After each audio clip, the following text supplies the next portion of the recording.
त्र्यंबकेश्वर ज्योतिर्लिंग के दर्शन के पहले जरूर जान लें बातें। त्र्यंबकेश्वर मंदिर महाराष्ट्र के नासिक जिले में स्थित है। ये मंदिर नासिक स्टेशन से 34 किलोमीटर दूर गौतमी नदी के तट पर है। मंदिर की नक्काशी बेहद सुंदर है। त्र्यंबकेश्वर की सबसे बड़ी विशेषता यह है कि इस ज्योतिर्लिंग में ब्रह्मा, विष्णु और महेश तीनों ही विराजित हैं। मंदिर के अंदर एक छोटे से गड्ढे में 3 छोटे छोटे लिंग हैं, जिन्हें त्रिदेवों ब्रह्मा, विष्णु और शिव का प्रतीक माना जाता है। काले पत्थरों से बना यह मंदिर देखने में बेहद सुंदर नजर आता है। सावन एवं महाशिवरात्रि पर्व पर यहाँ की रौनक अलग ही होती है। वैसे सोमवार के दिन भगवान त्र्यंबकेश्वर की पालकी निकाली जाती है। ये पालकी कुशावर्त ले जाई जाती है और फिर वहां से वापस लाई जाती है। इस मंदिर में प्रवेश करने से पहले यात्री कुशावर्त कुंड में नहाते हैं। यहाँ गाय को हरा चारा खिलाना बेहद शुभ माना जाता है। इसी क्षेत्र में अहिल्या नदी गोदावरी नदी में मिलती है।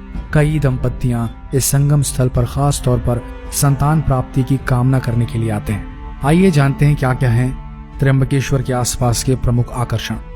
पंचवटी। नासिक के पास है पंचवटी। यह भारत की दूसरी बड़ी नदी गोदावरी के तट पर स्थित है।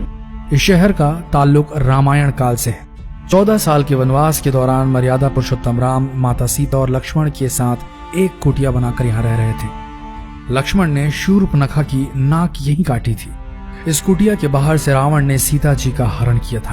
पंचवटी में 5 बरगद के पेड़ हैं जो आस-पास हैं। इसी कारण से इसका नाम पंचवटी पड़ा था। यहाँ से बहने वाली पवित्र गोदावरी नदी के तट पर 12 साल में एक बार कुंभ मेला लगता है। अगला आकर्षण है कालाराम मंदिर। पंचवटी के पास ही कालाराम मंदिर एक प्राचीन हिंदू मंदिर है जिसमें भगवान राम की मूर्ति स्थापित है। इसके बाद जो अगला आकर्षण है वो है मुक्तिधाम मंदिर। मुक्तिधाम मंदिर नासिक शहर से 8 किलोमीटर दूर स्थित है। शुद्ध सफेद संगमरमर से बने इस मंदिर की वास्तुकला अद्भुत और अपरंपरागत है। इसके दीवारों पर भगवत गीता के 18 अध्याय खुदे हैं। ये मंदिर भारत में 12 ज्योतिर्लिंगों की सटीक प्रतिलिपि है। पांडवलिनी गुफाएं, इन्हें नासिक गुफाएं भी कहते हैं।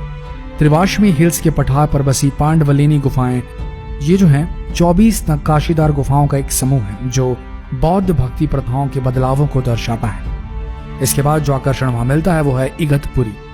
महाराष्ट्र के प्रसिद्ध हिल स्टेशन में शुमार इगतपुरी नासिक जिले का खूबसूरत हिल स्टेशन है जो अपने घने जंगलों और प्राकृतिक सुंदरता के चलते लोकप्रिय है। यहाँ ट्रैकिंग के लिए भी बहुत सारे स्थल हैं। इगतपुरी आने पर घाटन देवी मंदिर जरूर देखना चाहिए।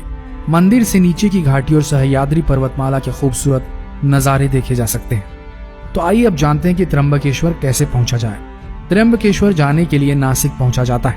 यह भारत के हर क्षेत्र से रेल तथा सड़क मार्ग से जुड़ा हुआ है। हवाई मार्ग से जाने के लिए संभाजी नगर तथा पुणे हवाई अड्डा समीप है।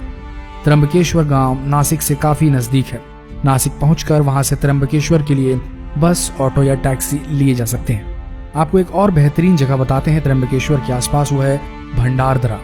भंडारदरा सह्याद्री पर्वत पर नासिक से लगभग 70 किलोमीटर की दूरी पर स्थित है। खूबसूरत झरनों, घने जंगलों, झीलों, बांधों और प्रकृति से घिरा सुंदर हिल स्टेशन है।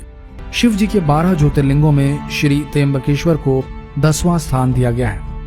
इसे त्र्यंबकेश्वर शिव मंदिर भी कहते हैं। यहाँ समीप में ही ब्रह्मगिरी नामक पर्वत से गोदावरी नदी निकलती है। जिस प्रकार उत्तर भारत में प्रवाहित होने वाली पवित्र नदी गंगा का विशेष आध्यात्मिक महत्व रखती है, उसी प्रकार दक्षिण में प्रवाहित होने वाली इस पवित्र नदी गोदावरी का विशेष महत्व है। जहां उत्तर भारत की गंगा को भागीरथी कहा जाता है, वहीं इस गोदावरी नदी को गौतमी गंगा कहकर पुकारा जाता है। भागीरथी राजा भागीरथ की तपस्या का परिणाम है, तो गोदावरी ऋषि गौतम की तपस्या का साक्षात फल है। चलिए आपको सुनाते हैं त्र्यंबकेश्वर की कथा।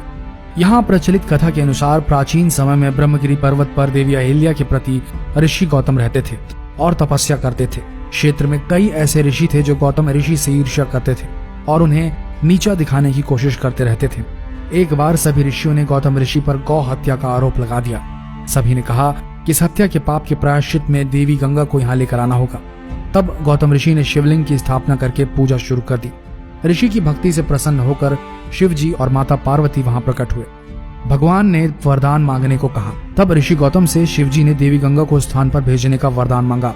देवी गंगा ने कहा कि यदि शिव जी भी स्थान पर रहेंगे तभी वह यहाँ पर रहेंगी। गंगा के ऐसे कहने पर शिव जी वहां त्र्यंबकेश्वर ज्योतिर्लिंग के रूप में वास करने को तैयार हो गए और गंगा नदी गौतमी के रूप में वहां बहने लगी। गौतमी नदी का एक नाम गोदावरी भी है। तो दोस्तों, ये थी त्र्यंबकेश्वर की वो जरूरी बातें जो आप सबको जाननी जरूरी थी अपने अगले त्र्यंबकेश्वर ट्रिप के लिए। तो बिल्कुल जाइए, घूम कर आइए, दर्शन करके आइए। आशा करते हैं वीडियो आप सबको कुछ ज्ञान देकर गया होगा। ऐसे ही वीडियोस के लिए बने रहिए हमारे इस पेज के साथ। मिलते हैं अगले दिलचस्प वीडियो में, तब तक के लिए इस वीडियो को शेयर करना ना भूलें। धन्यवाद।